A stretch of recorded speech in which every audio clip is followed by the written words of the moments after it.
Adam Smith, my friend, inside Carolina, joins us on the Adam Gold Show. I'm not sure you're aware of this, but there's a big football game in Charlotte on Saturday night between Carolina and South Carolina, so we need to make sure to put those people in their place.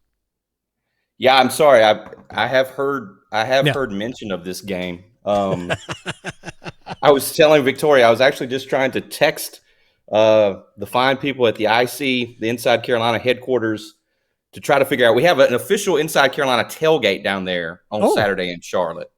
We need to get that info. Well, failure to prepare on my part there. I just thought about it. I was like, this might be something decent to mention on the radio in Raleigh. Could be, yeah. But I know we had one in December before the ACC championship game against Clemson, and I heard it was a very great time. I did not attend. I was in the press box with my binoculars on, but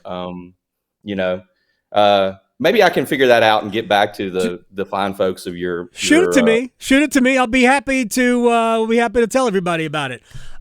First, before we get to issues with this team and this game, walk me through everything you guys had to deal with yesterday when everything was going on around campus.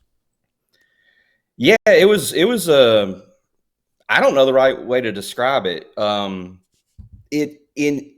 In retrospect, it was scary, but I did not realize it was scary at the time it was happening. Sure. I don't know if that makes any sense.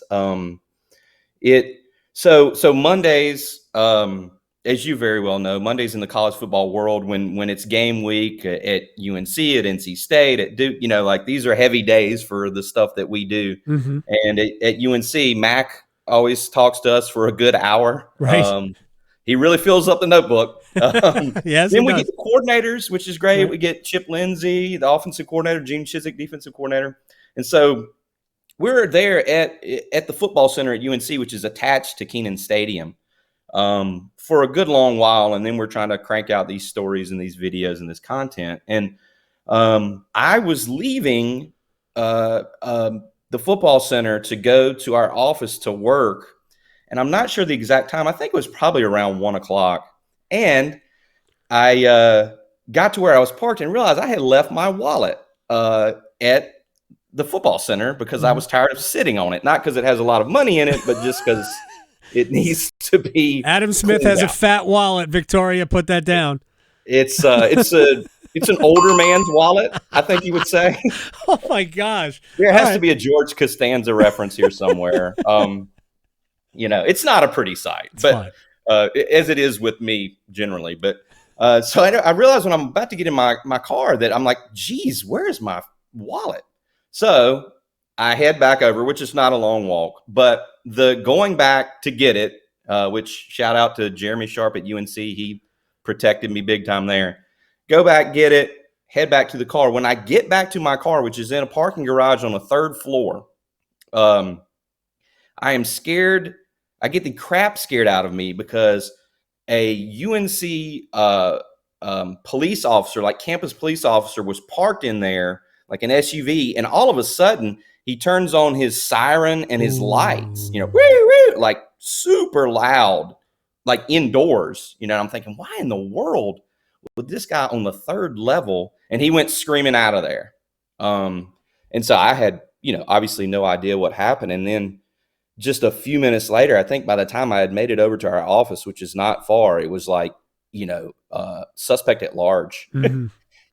So it was all the things that we unfortunately hear about all the time. Yeah. Surreal. You see the videos of kids climbing out of classrooms. Yep.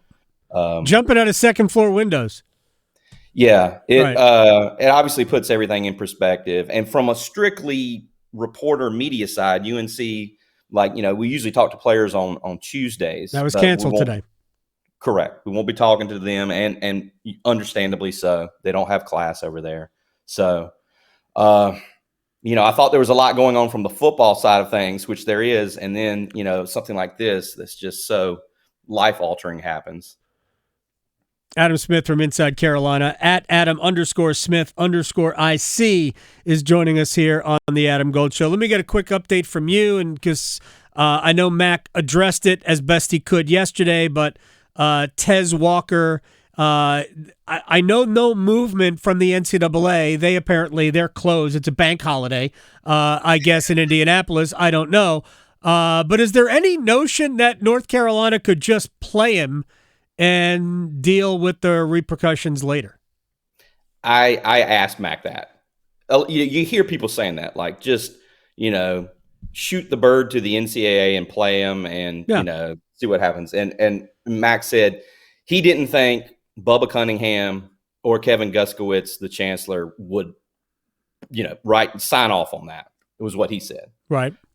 So yeah, that is a notion. They are going. He's going to go. He's going to travel. I mean, guys that are ineligible, like the Tamari Fox situation last year. He did not travel with the team. He was ineligible for the entire season. Typically, injured players, who have no shot of playing, don't travel with UNC. When Josh Downs was hurt last year, him and Antoine Green drove up to Boone to watch the App game, because they didn't go with the travel squad. So Tez, it might sound ridiculous, but I was asking, will you take his uniform? Will you take his shoulder pad? If you haven't heard by Wednesday or Thursday, will you do these things? And they're gonna do it. They've told him to try to mentally prepare himself to play. Meanwhile, they have prepared 2 different game plans, is what Max says. And I have, we are digging on this, and there's a lot that I've heard, and it unfortunately, in Tez's case, if what we're hearing is correct, it sounds a lot like the Tamari Fox situation, which, by the way, was Victoria's homework. I'm assuming she read the story. I assume she read the story and briefed you on it. It sounds a lot like what he went through, and what Tamari went through when he finally got a hearing, when he finally was able to appeal their decision to suspend him. He was on a teleconference. And it was not like this. It was like a speakerphone. He couldn't see anyone. It was blind. It was not anonymous. He didn't know their names. This was not an NCAA committee. This was a committee of representatives from the different conferences in the NCAA. So, I mean, you could have all sorts. He made the comment to me, Tamari did, that, you kind of got the feeling that people were driving home from work or people were shopping. And, I remember talking to Tamari, man, and the more we've learned about this is what it seems like the MO is when you get one of these appeal hearings. Tamari said that he could not tell them who he was. He had to present the facts of his case. He could have been Adam Gold. He could have been Tamari Fox. He could have been Tez Walker.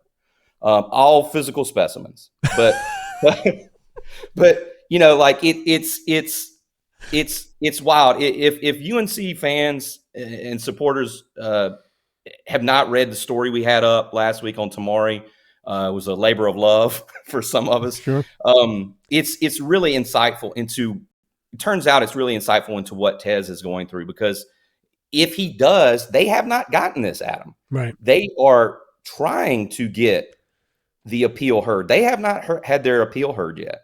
And so today's Tuesday. Yeah.